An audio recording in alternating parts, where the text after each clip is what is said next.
বিসমিল্লাহির রহমানির রহিম। আসসালামু আলাইকুম।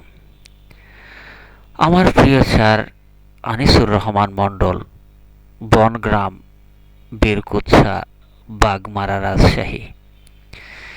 তিনি আনুমানিক 1935 সালে জন্মগ্রহণ করেন। 1951 সালে এন্ট্রান্স পাশ করেন। সেই হিসাবে অনুমান করেই বয়স নির্ধারণ।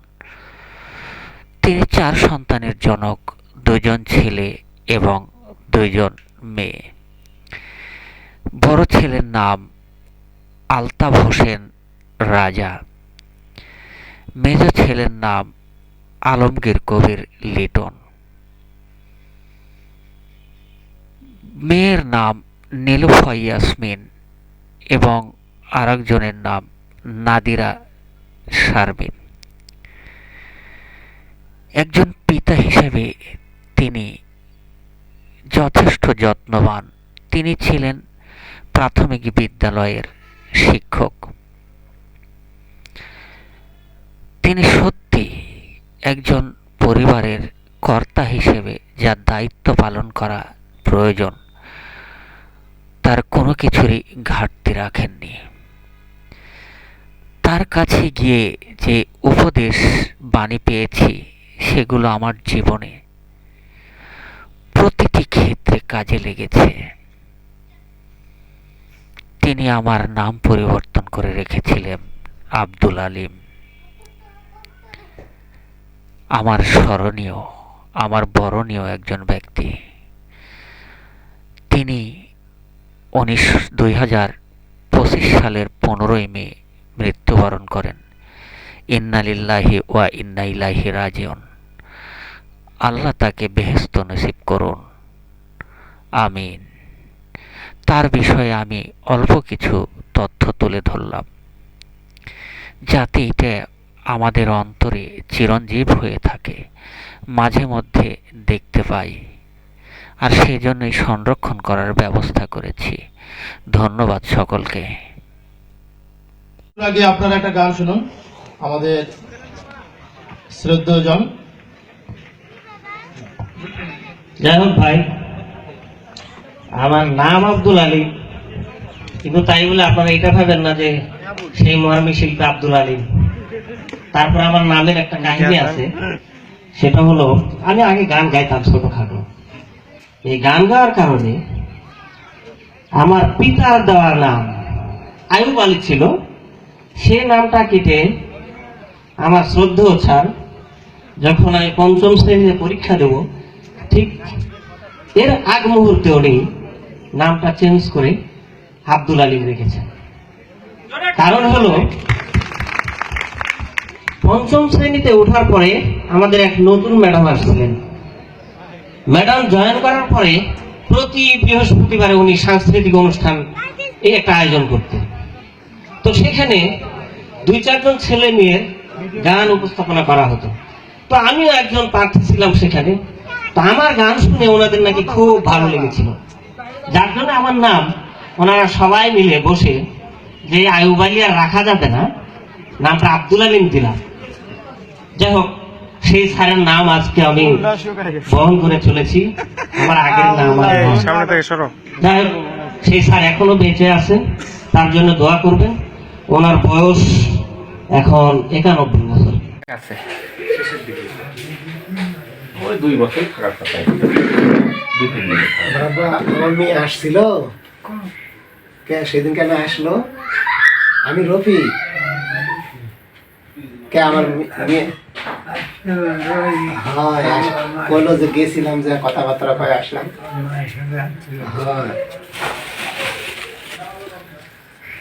এই এই এই শোনেন শোনেন, এই দিকে আসেন। বড় হয়ে গেছে তো, অনেক বড় হয়ে গেছে, লম্বা হয়ে গেছে। মেয়ে তো খুব সুন্দরী হবে তো দেখলাম। বসেন বসেন বসেন, সমস্যা নেই, আমরা নিজের লোক। ওখানে বসেন, ওখানে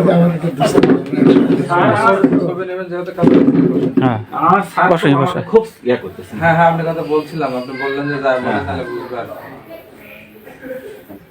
এই যে দোস্ত আমরা একসাথে লেখাপড়া করছি, পরে দেখা হয়, পরে চলেন স্যার একটু দেখতে যাবো, আসলাম।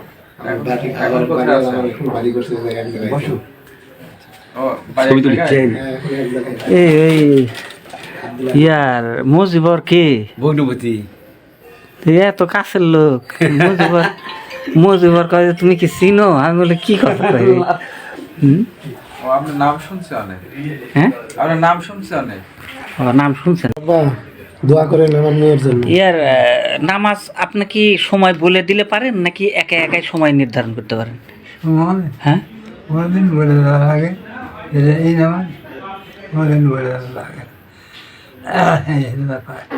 এরকম অ্যালার্ম সিস্টেম করে রাখেন? অ্যালার্ম করে রাখেন নাকি আজান দেখে বুঝতে পারেন?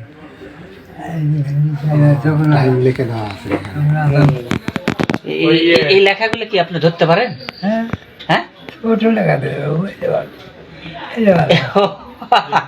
ধরতে পারেন?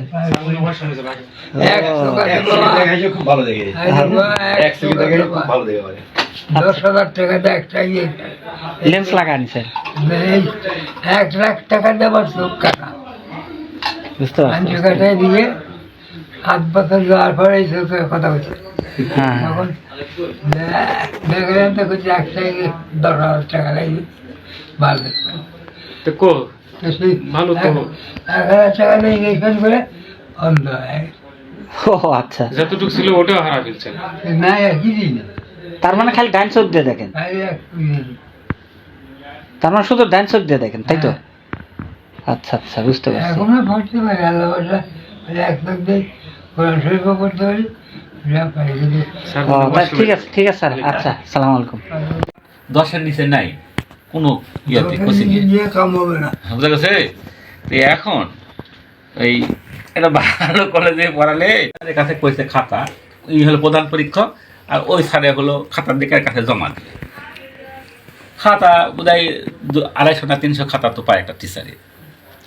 সব 50-এর মধ্যে 47, 48, 47, 48, 45 এনেছে কোনো। একটা ছাত্রকে দিবে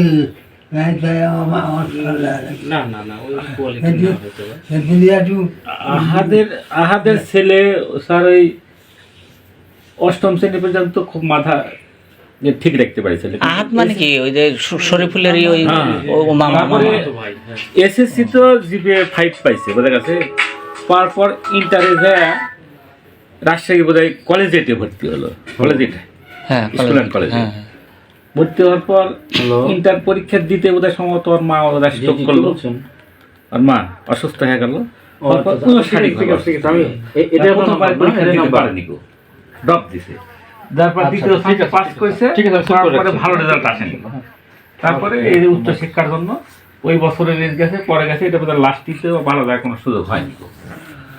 এখন কি বাড়িতে দেখি থাকে, দেখি আহাদের ছেলেতে যে একটা মেধাবী ছাত্র এরকম ভাবে।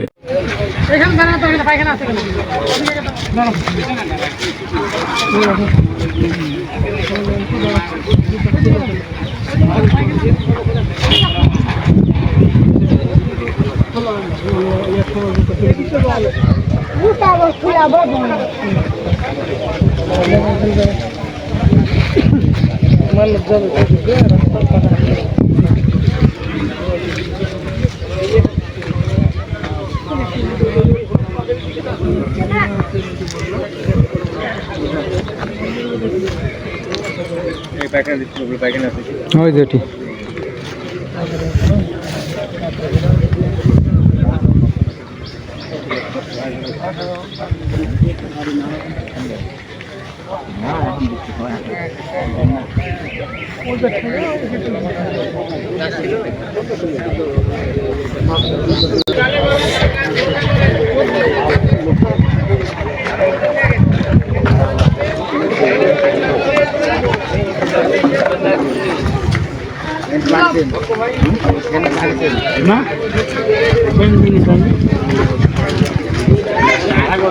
তাহলে বুঝে পেরেছি যে 12টা